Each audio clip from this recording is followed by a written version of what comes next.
दोस्तों नमस्कार, मैं दीपक गौतम एक बार फिर से आप सभी के समक्ष हाजिर हूँ।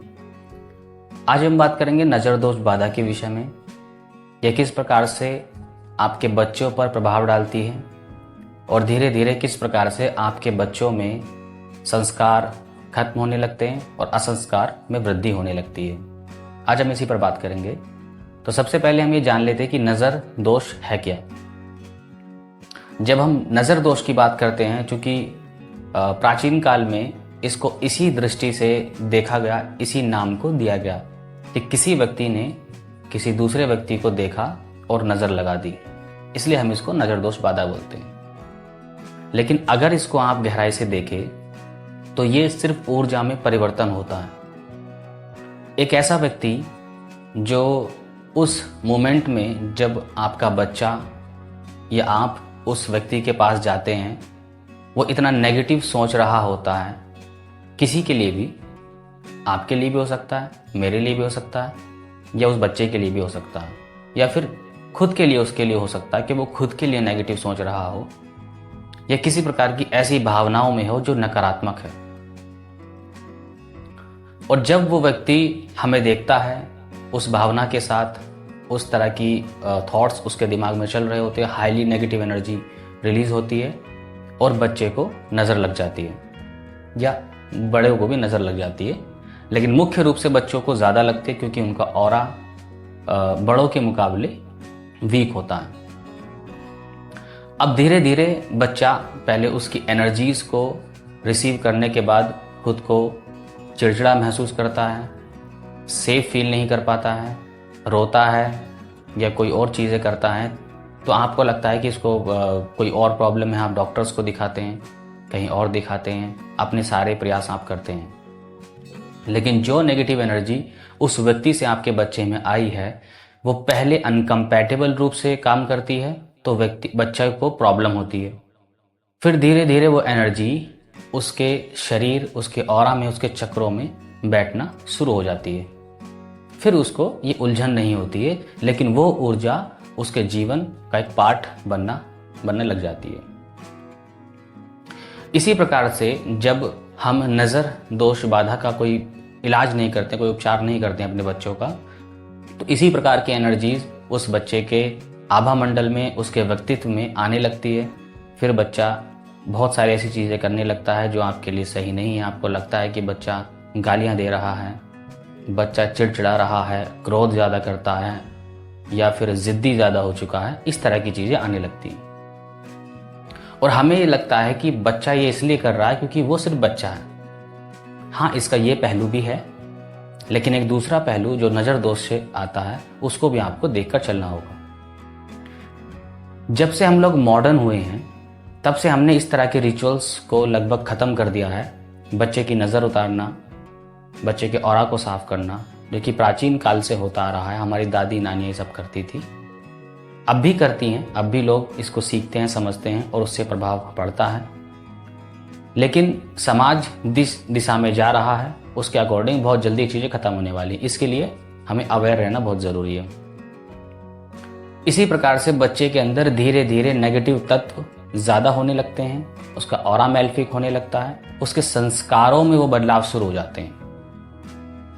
उसके संस्कारों में बदलाव शुरू हो जाते हैं। अब ये चीज़ें बच्चे से लेकर बड़ों तक सभी पर अप्लाई होती है, लेकिन बच्चा मुख्य रूप से इसका शिकार होता है क्योंकि जिस टाइम पीरियड में उसको अच्छी चीज़ें सीखनी चाहिए, समझनी चाहिए, अच्छी ऊर्जा रिसीव करनी चाहिए, वो उस टाइम पीरियड में ऐसी ऊर्जाओं को रिसीव कर लेता है जो उसकी चेतना के लिए, उसके व्यक्तित्व के लिए हार्मफुल होती है।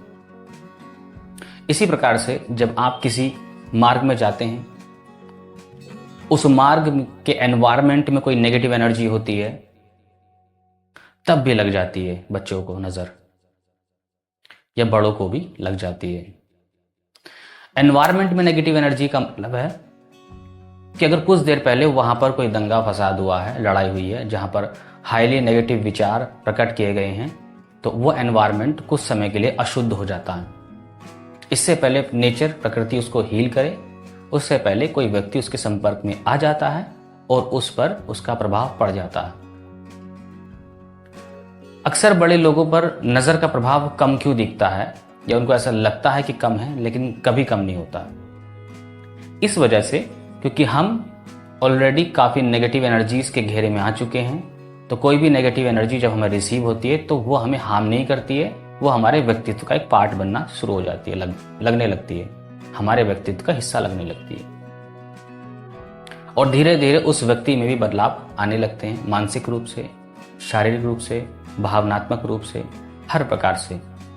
इसी प्रकार से होता है, यही है कि एक बच्चा जिसके पेरेंट्स उसको हर प्रकार के संस्कार देना चाहते हैं, दे रहे हैं, हर प्रकार का पालन पोषण कर रहे हैं, और धीरे धीरे वो बच्चा ऐसी वृत्तियों में चला जाता है, ऐसे काम करने लगता है जो सामाजिक रूप से या आपके लिहाज से भी वो ठीक नहीं होती। और फिर हमें लगता है कि हमारी परवरिश में कुछ गलती रही।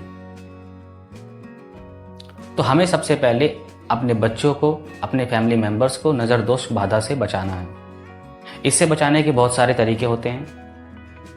आप रेकी से भी इसको बेहतर तरीके से कर सकते हैं। सबसे बेहतर तरीके से अगर आपको करना तो आप रेकी से कर सकते हैं।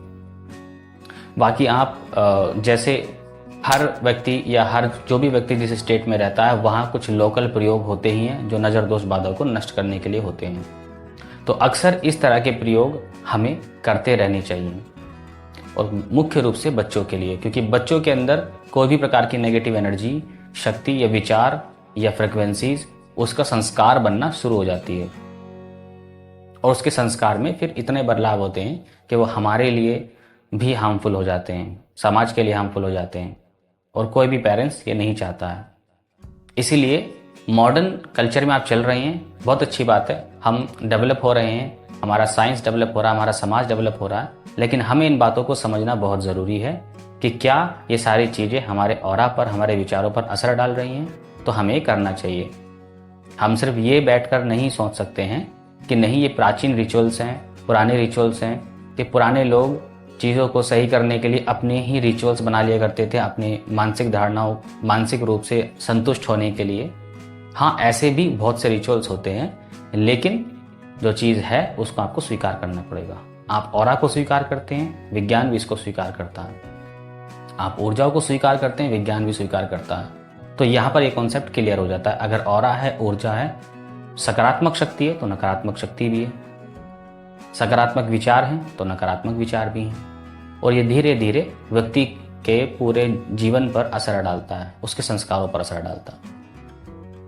इसलिए जिनके छोटे बच्चे हैं, बहुत ज़्यादा चिड़चिड़े हो चुके हैं, बहुत ज़्यादा नेगेटिव हो चुके हैं, गालियाँ देते हैं, गुस्सा करते हैं, जिद करते हैं, तो उनको सावधान हो जाना चाहिए कि उस बच्चे के ऑरा में नेगेटिव एनर्जीज हैं जिससे वो उसके संस्कार का रूप ले रही हैं। और इसी तरीके से एक छोटा बच्चा एक नए व्यक्तित्व के साथ उभर कर आता है, अच्छा बुरा व्यक्तित्व जैसा आप बनाना चाहें। तो आप जो संस्कार, जो चीज़ें अपने जीवन शैली में, उसके जीवन में ढाल रहे हैं, अपने विचारों से, अपनी देखरेख से, आपको ऊर्जाओं का भी ध्यान रखना ज़रूरी है। इसलिए बच्चों की नज़र उतारना बहुत ज़रूरी है, या बड़े की भी नज़र उतारना बहुत ज़रूरी है। आप इस कॉन्सेप्ट को अपनाइए, और जो व्यक्ति स्वयं में इतना नेगेटिव होता है वो व्यक्ति नज़र भी नहीं उतार पाता है। अक्सर लोग ऐसा भी बोलते हैं कि मैं